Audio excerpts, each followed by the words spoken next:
Hi everyone, welcome to my cooking blog. ಇವತ್ತು ಸಿಂಪಲ್ಲಾಗಿ ಈಸಿಯಾಗಿ ಮನೆಯಲ್ಲಿಯೇ ಚಿಕನ್ ಫ್ರೈಡ್ ರೈಸ್ನ ಯಾವ ರೀತಿ ಮಾಡೋದಂತ ನೋಡೋಣ ಬನ್ನಿ. ಈಸಿಯಾಗಿ ಕ್ವಿಕ್ಕಾಗಿ ಮನೆಯಲ್ಲೇ ಮಾಡ್ಕೊಂಡ್ಬಿಡ್ಬೋದು. ಈಗ ಔಟ್ಸೈಡ್ ಎಲ್ಲ egg rice, chicken fried rice ಎಲ್ಲ ಮಾರ್ತಿರ್ತಾರೆ ನೋಡಿ. ಅಂದರೆ ಮಕ್ಕಳು ಇಷ್ಟಪಡ್ತಾರೆ ತಿನ್ನಲಿಕ್ಕೆ. ಆ ಥರ ಸಿಂಪಲ್ಲಾಗಿ ಮನೆಯಲ್ಲೇ ಮಾಡ್ಕೊಂಡ್ಬಿಡ್ಬೋದು. ನಾನು ಇದಕ್ಕೆ ಫಸ್ಟು ಒಂದು 1/4 kg ಬೋನ್ಲೆಸ್ ಚಿಕನ್ ಬೇಕಾಗುತ್ತೆ. ಮತ್ತು ಕ್ಯಾರೆಟ್, ಕ್ಯಾಪ್ಸಿಕಮ್ಮು, ಈರುಳ್ಳಿ, ಹಸಿಮೆಣಸಿನ್ಕಾಯಿ, ಕೊತ್ತಂಬರಿ ಸೊಪ್ಪು, ಈರುಳ್ಳಿ ಹೂವು ಮತ್ತು ಬೆಳ್ಳುಳ್ಳಿ, ಇಷ್ಟು ಪದಾರ್ಥಗಳು ಮೇಯ್ನಾಗಿ ಬೇಕಾಗುತ್ತೆ. ಮತ್ತು ರೈಸ್ ಬೇಕಾಗುತ್ತೆ. ರೈಸ್ ಫ್ರೆಶ್ ರೈಸ್ ಆದರೂ ಮಾಡ್ಕೊಳ್ಬೋದು. ಇಲ್ಲಾಂದರೆ ಮಧ್ಯಾಹ್ನ ಮಿಕ್ಕಿರುತ್ತೆ ನೋಡಿ, ಆ ರೈಸಲ್ಲಿ ಈವ್ನಿಂಗ್ ಸ್ನ್ಯಾಕ್ಸ್ ಆ ಥರನಾದ್ರು ಮಾಡ್ಕೋಬೋದು. ಇಲ್ಲಾಂದರೆ ನೈಟ್ ಟೈಮಲ್ಲಾದರೂ ಈ ಥರ ಮಿಕ್ಕಿರೋ ರೈಸಲ್ಲಿ ಇದನ್ನು ಮಾಡಿಕೊಂಡ್ರು ಸಹ ಚೆನ್ನಾಗಾಗುತ್ತೆ. ಫಸ್ಟ್ ನಾನಿಲ್ಲಿ ಚಿಕನ್ ಏನಿತ್ತು ನೋಡಿ, ನೀಟಾಗಿ ವಾಶ್ ಮಾಡ್ಕೊಂಬಿಟ್ಟು ಫುಲ್ ಬೋನ್ಲೆಸ್ ಚಿಕನ್ ತೊಗೋಬೇಕು. ಬೋನ್ಸ್ ಇದ್ದರೆ ಚಿಕ್ಕ ಚಿಕ್ಕ ಪೀಸ್ ಮಾಡ್ಕೋತೀವಿ ನೋಡಿ, ತೆಗಿಲಿಕ್ಕೆ ಕಷ್ಟ ಆಗುತ್ತೆ ತಿನ್ನುವಾಗ. ಅದಕ್ಕೆ ಫುಲ್ ಅದೇನು ಬೋನ್ ಇರಲ್ಲ ನೋಡಿ, ಆ ಥರ ಚಿಕನ್ ತೊಗೊಂಡು ಈ ಥರ ಮೀಡಿಯಮ್ ಆಗಿ ಕಟ್ ಮಾಡ್ಕೋಬೇಕು. ನಾನು ಚಿಕ್ಕ ಚಿಕ್ಕದಾಗಿ ಕಟ್ ಮಾಡ್ಕೋತಾ ಇದ್ದೀನಿ. ತುಂಬ ದಪ್ಪದಾಗೂ ಅಲ್ಲ, ತುಂಬ ಚಿಕ್ಕದಾಗೂ ಅಲ್ಲ. ಏಕೆಂದರೆ ಇದನ್ನು ಆಯಿಲಲ್ಲಿ ಫ್ರೈ ಮಾಡ್ಕೊಳ್ಳೋದ್ರಿಂದ ಮೀಡಿಯಮ್ ಆಗಿ ಈ ಥರ ಕಟ್ ಮಾಡಿಕೊಂಡ್ರೆ ಸಾಕು. ಈಗ ಚಿಕನ್ ಕಟ್ ಮಾಡ್ಕೊಂಡ್ಮೇಲೆ ಈ ಚಿಕನ್ಗೆ ಒಂದು ಸ್ವಲ್ಪ ಡ್ರೈ ಮಸಾಲಗಳನ್ನ ಸೇರಿಸ್ಕೋಬೇಕು. ಅಂದರೆ ಕಬಾಬ್ ರೀತಿ ಫ್ರೈ ಮಾಡ್ಕೋಬೇಕಾಗುತ್ತೆ. ಇದನ್ನು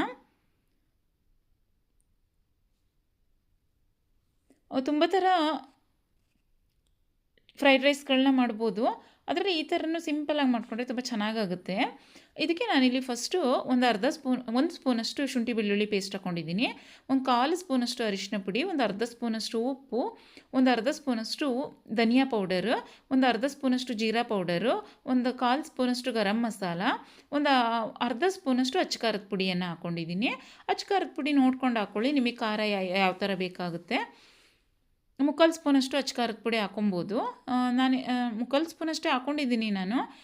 ನೋಡಿಬಿಟ್ಟು ಹಾಕ್ಕೊಳ್ಳಿ ನಿಮಗೆ ಖಾರ ಎಷ್ಟು ಬೇಕಾಗುತ್ತೆ. ಒಂದು 2 ಸ್ಪೂನಷ್ಟು ಕಾರ್ನ್ಫ್ಲೋರ್ನ ಹಾಕ್ಕೊಂಡು 1 ಸ್ಪೂನಷ್ಟು ನೀರನ್ನ ಸ್ಪ್ರಿಂಕಲ್ ಮಾಡ್ಕೊಂಡಿದ್ದೀನಿ. ತುಂಬ ನೀರು ಹಾಕೋದು ಬೇಡ, ಏಕೆಂದರೆ ಡ್ರೈ ಪೌಡರ್ಸ್ ಅಲ್ವಾ ಹಾಕಿರೋದು. 1 ಸ್ಪೂನಷ್ಟು ನೀರು ಹಾಕ್ಕೊಂಡು ಅದನ್ನು ನೀಟಾಗಿ ಮಿಕ್ಸ್ ಮಾಡ್ಕೊಂಡ್ರೆ ಆಯಿತು ಅಷ್ಟೇ. ಈಗ ಅದನ್ನು ಮಿಕ್ಸ್ ಮಾಡಿಬಿಟ್ಟು ಒಂದು ಸೈಡಲ್ಲಿ ಇಟ್ಬಿಟ್ಟು ಇದಕ್ಕೆ ಚಿಕನ್ ಫ್ರೈಡ್ ರೈಸ್ಗೆ ಅಂದರೆ ತುಂಬ ತೆಳ್ಳಗೆ ಉದ್ದದಾಗಿ ತರಕಾರಿಗಳನ್ನ ಹೆಚ್ಕೋಬೇಕು. ಕ್ಯಾಪ್ಸಿಕಮ್ನ ಈಗ ಹೊರಗಡೆ ಎಲ್ಲ ಎಗ್ ಫ್ರೈಡ್ ರೈಸ್ಗೆಲ್ಲ ಹಾಕಿರ್ತಾರೆ ನೋಡಿ, ಉದ್ದಗೆ ಕಟ್ ಮಾಡಿ. ಆ ಥರ ಕಟ್ ಮಾಡಿಕೊಂಡ್ರೆ ತುಂಬ ಚೆಂದ. ಅಂದರೆ ಮಕ್ಕಳು ತಿನ್ನೋದಾದರೆ ಆ ಥರ ಕಟ್ ಮಾಡಿಕೊಂಡ್ರೆ ಒಳ್ಳೆಯದು. ನನ್ನ ಮಗ ಏನು ಮಾಡ್ತಾನೆ ಅಂದರೆ ಕ್ಯಾಪ್ಸಿಕಮ್ ಎಲ್ಲ ತೆಗೆದಿಟ್ಬಿಡ್ತಾನೆ ಆ ಥರ ಇದ್ದರೆ. ಅದಕ್ಕೆ ನಾನು ಚಿಕ್ಕದಾಗಿ ಕಟ್ ಮಾಡ್ಕೊಂಡ್ಬಿಡ್ತೀನಿ. ಚಿಕ್ಕದಾಗಿ ಕಟ್ ಮಾಡಿದರೆ ಅದು ಸ್ವಲ್ಪ ಬೆಂದಮೇಲೆ ಇನ್ನೂ ಸ್ವಲ್ಪ ಚಿಕ್ಕದಾಗುತ್ತೆ ಅಲ್ವಾ. ಅಂದರೆ ರೈಸಲ್ಲಿ ಮಿಕ್ಸ್ ಆಗಿ ತಿಂದಾಗ ಅಷ್ಟು ಗೊತ್ತಾಗಲ್ಲ. ಅದರಿಂದ ಆದರೆ ಉದ್ದುದ್ದ ಕಟ್ ಮಾಡಿಕೊಂಡ್ರೆ ನೋಡೋಕ್ಕೂ ಸಹ ಚೆನ್ನಾಗಿರುತ್ತೆ. ಈರುಳ್ಳಿನೂ ಅಷ್ಟೇ ಉದ್ದುದ್ದಾಗಿ ಕಟ್ ಮಾಡ್ಕೊಬೋದಿತ್ತು, ನಾನು ಚಿಕ್ಕದಾಗಿ ಹೆಚ್ಕೊಂಡಿದ್ದೀನಿ. ಇನ್ನೊಂದು 2 ಹಸಿಮೆಣಸಿನ್ಕಾಯಿ ತೊಗೊಂಡಿದ್ದೀನಿ. ಒಂದು ಸ್ವಲ್ಪ ಕೊತ್ತಂಬರಿ ಸೊಪ್ಪು, ಈರುಳ್ಳಿ ಹೂನ ಅಷ್ಟೇ ಮೀಡಿಯಮ್ ಆಗಿ ಹೆಚ್ಕೊಂಡ್ರೆ ಸಾಕು, ಏನು ತುಂಬ ಸಣ್ಣದಾಗಿ ಹೆಚ್ಚೋದೇನು ಬೇಡ. ಬೆಳ್ಳುಳ್ಳಿನ ಮಾತ್ರ ಸಣ್ಣದಾಗಿ ಕಟ್ ಮಾಡ್ಕೋಬೇಕು, ಏಕೆಂದರೆ ತುರ್ಕೊಂಡ್ರೆ ಅಷ್ಟು ಚೆನ್ನಾಗಾಗಲ್ಲ. ಇದಕ್ಕೆ ಬೆಳ್ಳುಳ್ಳಿ ಸ್ಮೆಲ್ಲೇ ಬಂದುಬಿಡುತ್ತೆ ಆಮೇಲೆ ಫ್ರೈಡ್ ರೈಸಲ್ಲಿ. ಅದರಿಂದ ಸಣ್ಣದಾಗಿ ಬೆಳ್ಳುಳ್ಳಿನ ಹೆಚ್ಕೊಂಡಿದ್ದೀನಿ. ಪೂರ್ತಿಯಾಗಿ ಒಂದು ಗೆಡ್ಡೆ, ದಪ್ಪು ಗೆಡ್ಡೆ ಬೆಳ್ಳುಳ್ಳಿಯನ್ನೇ ಹೆಚ್ಕೊಂಡಿದ್ದೀನಿ. ಚೆನ್ನಾಗಾಗುತ್ತೆ, ಅದ್ರ ಫ್ಲೇವರ್ ಟೇಸ್ಟ್ ಎಲ್ಲ ತುಂಬ ಚೆನ್ನಾಗಿ ಬರುತ್ತೆ. ನೆಕ್ಸ್ಟ್ ನಾನಿಲ್ಲಿ ಒಂದು ಬಾಣಲಿಗೆ ಎಣ್ಣೆ ಹಾಕ್ಬಿಟ್ಟು ನೋಡಿ ಚಿಕನ್ನ ಈ ಥರ ಫ್ರೈ ಮಾಡ್ಕೋತಾ ಇದ್ದೀನಿ. ನೋಡಿ, ಚಿಕನ್ನ ನಾವು ಎಣ್ಣೆಗೆ ಸೇರಿಸ್ತೀವಿ ಅಲ್ವಾ, ಸಡನ್ನಾಗಿ ಟರ್ನ್ ಮಾಡಬಾರ್ದು. ಮೀಡಿಯಮ್ ಟು ಲೋ ಫ್ಲೇಮಲ್ಲಿ ಒಂದು 5 ನಿಮಿಷ ಅದು ಬೆಂದ ಮೇಲೆ ಟರ್ನ್ ಮಾಡಿದಾಗ ನೋಡಿ ಈ ಥರ ಚೆನ್ನಾಗಿ ಫ್ರೈ ಆಗುತ್ತೆ. ಅದು ಬಾಣಲಿಗೆ ಕಚ್ಕೊಳ್ಳಲ್ಲ ಚಿಕನ್ನು, ನೀಟಾಗಿ ಬಿಟ್ಕೊಂಡು ನೋಡಿ ಪೂರ್ತಿಯಾಗಿ ಚಿಕನ್ ಬಿಟ್ಕೊಂಡು ಬರುತ್ತೆ. ಆದರೆ ನಾನೀಗೇನು ನೆಕ್ಸ್ಟ್ ಬ್ಯಾಚ್ ಹಾಕ್ತೀನಿ ನೋಡಿ, ನಾನು ಇಮಿಡಿಯೇಟ್ ಟರ್ನ್ ಮಾಡಿಬಿಟ್ಟೆ ಅದನ್ನು. ಮತ್ತು ಅದು ತುಂಬ ಬಾಣಲಿ ತುಂಬ ಆಗಿಬಿಟ್ಟಿತ್ತು. ನಾನು ಒಂದೇ ಬ್ಯಾಚಲ್ಲಿ ಹಾಕ್ಬಿಡೋಣ ಅಂತ ಫುಲ್ ಹಾಕ್ಬಿಟ್ಟೆ ಇದ್ದಿದ್ದೆಲ್ಲ. ಆ ಥರನೂ ಫುಲ್ ಹಾಕ್ಬಾರ್ದು ಚಿಕನ್ ಫ್ರೈ ಮಾಡಬೇಕಾದ್ರೆ. ಮತ್ತು ಸಡನ್ನ ತೆಗಿಲಿಕ್ಕೆ ಹೋಗ್ಬಾರ್ದು. ಅಂದರೆ ಒಂದು 5 ನಿಮಿಷ ಬಿಡಲೇಬೇಕು ಅದು ಫ್ರೈ ಆಗಲಿಕ್ಕೆ. ಸಡನ್ನ ನಾವು ತೆಗೆದ್ರೆ ಏನಾಗ್ಬಿಡುತ್ತೆ ಅಂದರೆ ಬಾಣಲಿಯಲ್ಲಿ ಹಾಗಾಗಿ ಅಂಟ್ಕೊಂಡ್ಬಿಡುತ್ತೆ ನೋಡಿ. ಅದು ಸ್ವಲ್ಪ ಅದು ಮಸಾಲೆ ಎಲ್ಲ ಏನು ಹಾಕಿರ್ತೀವಿ ಅದು ಸ್ವಲ್ಪ ಅಲ್ಲೇ ಬಾಣಲಿಯಲ್ಲೇ ಅಂಟ್ಕೊಂಡ್ಬಿಡುತ್ತೆ ಅದು. ಮತ್ತು ನಮಗೂ ಸಹ ಅದೊಂಥರ ಟರ್ನ್ ಮಾಡಲಿಕ್ಕೆಲ್ಲ ಕಷ್ಟ ಆಗುತ್ತೆ. ಅದರಿಂದ ನಾನು ಈಗ ಚಿಕನ್ ಬೇಯಿಸ್ಕೊಂಡ್ಮೇಲೆ ಅದೇ ಬಾಣಲಿಗೆ ನೋಡಿ, ಅದು ಬಾಣಲಿಯಲ್ಲಿ ಸ್ವಲ್ಪ ಇದು ಚಿಕನ್ ಇದಾಗಿತ್ತು, ಅದೇ ಬಾಣಲಿಯಲ್ಲಿ ಒಂದು ಸ್ವಲ್ಪ ಎಣ್ಣೆ ಉಳಿಸ್ಕೊಂಡು ಅದಕ್ಕೆ ಒಂದು 3 ಮೊಟ್ಟೆಯನ್ನು ಹಾಕ್ಕೊಂಡಿದ್ದೀನಿ. ಇದಕ್ಕೇನು ಉಪ್ಪು ಖಾರ ನಾನೇನು ಸೇರಿಸಿಲ್ಲ, ಏಕೆಂದರೆ ಅಲ್ಲಿ ರೈಸ್ ಮಾಡುವಾಗ ಅಲ್ಲೇ ಸೇರಿಸ್ತೀವಿ ಅಲ್ವಾ, ಅದೇ ಬ್ಯಾಲೆನ್ಸ್ ಆಗಿಬಿಡುತ್ತೆ. 2 ಮೊಟ್ಟೆನ ಈ ಥರ ಫ್ರೈ ಮಾಡಿಬಿಟ್ಟು, ಅಂದರೆ ಬುರ್ಜಿ ಥರ ಫ್ರೈ ಮಾಡಿಬಿಟ್ಟು ಇಟ್ಕೋಬೇಕು. ನೋಡಿ ಈ ಥರ ನೀಟಾಗಿ ಫ್ರೈ ಮಾಡಿಬಿಟ್ಟು ಇಟ್ಕೋಬೇಕು, ಹಸಿ ಹಸಿ ಅಂಶ ಇರಬಾರ್ದು ಅದರಲ್ಲಿ. ನೋಡಿ ಚಿಕನ್ನು ಸಹ ತುಂಬ ಚೆನ್ನಾಗಾಗುತ್ತೆ. ಎಗ್ಗಿಗೆ ಒಂದು ಸ್ವಲ್ಪ ಉಪ್ಪು ಮತ್ತು ಖಾರ ಹಾಕ್ಕೊಂಬಿಟ್ರೆ ಈವ್ನಿಂಗ್ ಸ್ನ್ಯಾಕ್ಸ್ ಆಗಿ ನೋಡಿ ಇದನ್ನೇ ತಿಂದುಬಿಟ್ರೆ ಆಯಿತು, ಅಷ್ಟು ಚೆನ್ನಾಗಾಗುತ್ತೆ. ನೋಡಿ ಇದೇ ಒಂದು ಎಷ್ಟು ಚೆನ್ನಾಗಾಗಿದೆ ಅಂದರೆ, ಚಿಕನ್ನು ಸಹ ಸಖತ್ತು ಟೇಸ್ಟಾಗಿರುತ್ತೆ, ಮೊಟ್ಟೆನೂ ಸಹ ಒಂದು ಸ್ವಲ್ಪ ಉಪ್ಪು ಖಾರ ಹಾಕ್ಕೊಂಡ್ರೆ ಸಾಕು. ಸೈಡ್ಸಿಗೆ ಒಂದು ಸ್ವಲ್ಪ ಟೊಮೊಟೊ ಕೆಚಪ್, ಟೊಮೊಟೊ ಸಾಸ್ ಹಾಕ್ಕೊಂಬಿಟ್ರೆ ಅದೇ ಒಂದು ಸೈಡ್ ಡಿಶ್ ಆ ಥರ, ಅಂದರೆ ಅದೇ ಒಂದು ಈವ್ನಿಂಗ್ ಸ್ನ್ಯಾಕ್ಸ್ ಆಗಿಬಿಡುತ್ತೆ ಮಕ್ಕಳಿಗೆ. ನಾನು ಇದನ್ನು ನೈಟ್ ಫ್ರೈಡ್ ರೈಸ್ಗೆ ಅಂತ ಮಾಡ್ಕೋತಾ ಇದ್ದೆ, ಸಂಜೆ ಟೈಮ್ ಮಾಡಿಕೊಂಡ್ರು ಸಹ ನೋಡಿ ಈ ಥರ ಸಿಂಪಲಾಗಿ ಚೆನ್ನಾಗಾಗುತ್ತೆ. ನೆಕ್ಸ್ಟು ನಾನಿಲ್ಲಿ ಫ್ರೈಡ್ ರೈಸ್ನ ಮಾಡಲಿಕ್ಕೆ ಒಂದು ಬಾಣಲಿಗೆ ಒಂದು 2 ಸ್ಪೂನಷ್ಟು ಎಣ್ಣೆ, 1 ಸ್ಪೂನಷ್ಟು ತುಪ್ಪವನ್ನು ಸೇರಿಸ್ಕೊತಾ ಇದ್ದೀನಿ. ಅದು ಮಿಕ್ಸ್ ಆಗಿತ್ತು, ನಾನು ಅದನ್ನೇ ಹಾಕ್ಕೊಂಡಿದ್ದೀನಿ ಇವತ್ತು. ಬಟರ್ ಇದ್ದರೆ ಬಟರ್ ಹಾಕ್ಕೊಂಡ್ರು ಚೆನ್ನಾಗಾಗುತ್ತೆ.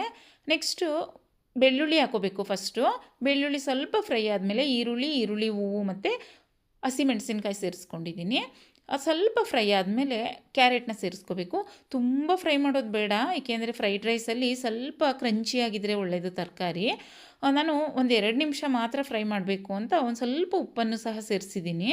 ಉಪ್ಪು ಸೇರಿಸಿದ್ರೆ ಏನಾಗುತ್ತೆ ಅಂದರೆ ಅದು ಬೇಗ ಸ್ವಲ್ಪ ಸಾಫ್ಟ್ ಆಗಿಬಿಡುತ್ತೆ. ಅದರಿಂದ ಉಪ್ಪು ಸೇರಿಸಲಿಲ್ಲ ಅಂದರೆ ಏನಾಗುತ್ತೆ ಅಂದರೆ ಮೀಡಿಯಮ್ ಟು ಲೋ ಫ್ಲೇಮಲ್ಲಿ ಒಂದು 5 ನಿಮಿಷ ಅದನ್ನು ಫ್ರೈ ಮಾಡ್ಕೋಬೇಕಾಗುತ್ತೆ, ಟೈಮ್ ತೊಗೊಳುತ್ತೆ.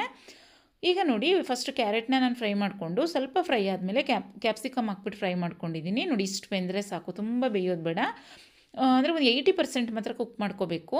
ಅದು ಹಸಿ ಹಸಿ ಆಗಿದ್ರೂ ಸಹ ತಿನ್ನಲಿಕ್ಕಾಗಲ್ಲ ನೋಡಿ, ತುಂಬ ಕ್ರಂಚಿನೆಸ್ ಬಂದುಬಿಡುತ್ತೆ, ಆಮೇಲೆ ರೈಸ್ ತಿನ್ನಲಿಕ್ಕೆ ಅಷ್ಟು ಚೆನ್ನಾಗಾಗಲ್ಲ. ನಾನು ನೀಟಾಗಿ ಸ್ವಲ್ಪ ಒಂದು 80-85% ಅಷ್ಟು ಕುಕ್ ಮಾಡ್ಕೊಂಡಿದ್ದೀನಿ.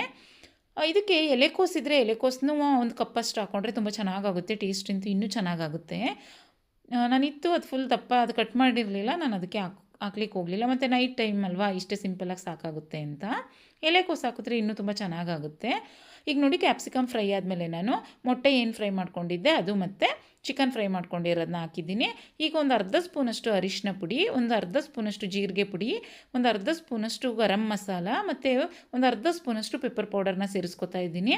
ನಾನು ಮಿಸ್ಸಾಗಿ ಒಂದು 1/4 ಸ್ಪೂನಷ್ಟು ಅದಕ್ಕೆ ಅರಿಶಿನ ಪುಡಿ ಹಾಕ್ಬಿಟ್ಟೆ, ಅಂದರೆ ಮಸಾಲ ಬಾಕ್ಸಲ್ಲಿ ಇತ್ತಲ್ವ, ನಾನು ಎಲ್ಲ ಮಸಾಲ ತೆಗೆದಾಕುವಾಗ ಅರಿಶಿನ ಪುಡಿನೂ ಸಹ ಸೇರಿಸ್ಬಿಟ್ಟೆ.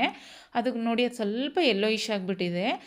ಯಾವತ್ತೂ ಫ್ರೈಡ್ ರೈಸ್ಗೆ ಅರಿಶಿನ ಸೇರಿಸಬಾರ್ದು, ಅದ್ರ ಕಲರೇ ಚೇಂಜ್ ಆಗಿಬಿಡುತ್ತೆ ನೋಡಿ. ಟೇಸ್ಟ್ ಏನು ಪರವಾಗಿಲ್ಲ, ಆದರೆ ಕಲರ್ ಚೇಂಜ್ ಆಗಿಬಿಡುತ್ತೆ. ಈಗ ಸ್ವಲ್ಪ ರುಚಿಗೆ ತಕ್ಕಷ್ಟು ಉಪ್ಪು ಮತ್ತು ಒಂದು 4-5 ಸ್ಪೂನಷ್ಟು ಟೊಮೊಟೊ ಸಾಸನ್ನ ಸೇರಿಸ್ಕೋಬೇಕು. ಟೊಮೊಟೊ ಸಾಸ್ ಅಂತೂ ಕಂಪಲ್ಸರಿ ಸೇರಿಸ್ಕೋಬೇಕು, ಟೇಸ್ಟು ತುಂಬ ಚೆನ್ನಾಗಾಗುತ್ತೆ. ಕೊನೆಯಲ್ಲಿ ಸ್ವಲ್ಪ ಈರುಳ್ಳಿ ಹೂವು, ಹಸಿ ಈರುಳ್ಳಿ ಮತ್ತು ನಾನು ಸ್ವಲ್ಪ ಫ್ರೈಡ್ ಅದೇನು ಚಿಕನ್ ಇತ್ತು ಅದನ್ನು ತೆಗೆದಿಟ್ಟಿದ್ದೆ, ಮೇಲೆ ಈ ಥರ ಹಾಕಿದರೆ ಡೆಕೋರೇಷನ್ ಥರ ಚೆನ್ನಾಗಿ ಕಾಣುತ್ತೆ ಅದರಿಂದ. ಮತ್ತು ಇನ್ನೂ ಒಂದು ಸ್ವಲ್ಪ ತೆಗೆದಿಟ್ಟಿದ್ದೀನಿ, ಏಕೆಂದರೆ ತಿನ್ನುವಾಗ ಅದು ಪ್ಲೇಟಲ್ಲಿ ಸೈಡಲ್ಲಿ ಸಪ್ರೇಟಾಗಿ ಕೆಚಪ್ ಜೊತೆ ತಿಂತಾಯಿದ್ರೆ ಫ್ರೈಡ್ ರೈಸ್ ಜೊತೆಗೆ ತುಂಬ ಚೆನ್ನಾಗಿರುತ್ತೆ. ಫ್ರೈಡ್ ರೈಸಲ್ಲೂ ಇರುತ್ತೆ ಅದು, ಅಂದರೆ ಸ್ವಲ್ಪ ಸಾಫ್ಟ್ನೆಸ್ ಬಂದುಬಿಟ್ಟಿರುತ್ತೆ ಅದು ಬಿಸಿಗೆ, ರೈಸ್ ಬಿಸಿಗೆ ಚಿಕನ್ ತುಂಬ ಸಾಫ್ಟ್ ಆಗಿಬಿಟ್ಟಿರುತ್ತೆ. ಅದರಿಂದ ನಾನು ಅದು ಏನು ಫ್ರೈ ಮಾಡ್ಕೊಂಡಿದ್ದೆ ನೋಡಿ, ಅದನ್ನು ಇಲ್ಲಿ ಸರ್ವ್ ಮಾಡುವಾಗ ನೋಡಿ ತೋರಿಸ್ತೀನಿ ನಿಮಗೆ. ನೋಡಿ ಫ್ರೈಡ್ ರೈಸ್ ಅಂತೂ ತುಂಬ ಚೆನ್ನಾಗಿ ಬಂದಿತ್ತು, ತುಂಬ ಅಂದರೆ ಸಖತ್ತು ಚೆನ್ನಾಗಿ ಬರುತ್ತೆ, ಸಿಂಪಲಾಗಿ ಮನೆಯಲ್ಲೇ ಮಾಡ್ಕೊಂಬಿಡ್ಬೋದು. ಆದರೆ ನಾನು ಸ್ವಲ್ಪ ಅರಿಶಿನ ಹಾಕ್ಬಿಟ್ಟಿದ್ದೀನಿ ನೋಡಿ. ಅರಿಶಿನ ಹಾಕಲಿಲ್ಲ ಅಂದರೆ ಸೇಮ್ ಇದು ಹೊರಗಡೆ ಎಲ್ಲ ಮಾರ್ತಾರೆ ನೋಡಿ ಫ್ರೈಡ್ ರೈಸು, ಅದೇ ಕಲರಲ್ಲಿ ಬರುತ್ತೆ, ಚೆನ್ನಾಗಾಗುತ್ತೆ. ಮತ್ತು ನೋಡಿ ನಾನು ಅಲ್ಲಿ ಸೈಡಲ್ಲಿ ಅದೇನು ಚಿಕನ್ ಫ್ರೈ ಮಾಡಿದ್ದೆ ಅದನ್ನು ಸಹ ಇಟ್ಟಿದ್ದೀನಿ. ಅಂದರೆ ಅದೇನು ಅಂದರೆ ಕ್ರಂಚಿನೆಸ್ ಹಾಗೆ ಉಳ್ಕೊಂಡಿರುತ್ತೆ ನೋಡಿ, ತುಂಬ ಚೆನ್ನಾಗಿರುತ್ತೆ ತಿನ್ನಲಿಕ್ಕೆ.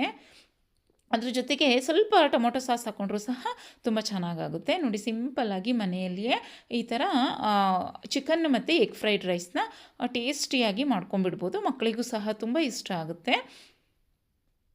ರೆಸಿಪಿ ಇಷ್ಟ ಆದರೆ ನೀವು ಸಹ ಟ್ರೈ ಮಾಡಿ, ಹಾಗೆ ಬೇರೆಯವ್ರಿಗೂ ಸಹ ಶೇರ್ ಮಾಡಿ, ಹಾಗೆ ಚಾನಲ್ನ ಸಬ್ಸ್ಕ್ರೈಬ್ ಮಾಡ್ಕೊಳ್ಳಿ. ವಿಡಿಯೋಸ್ ಇಷ್ಟ ಆಗ್ತಾಯಿದ್ರೆ ಚಾನಲ್ನ ಸಬ್ಸ್ಕ್ರೈಬ್ ಮಾಡ್ಕೊಂಬಿಟ್ಟು ನೋಡಿ.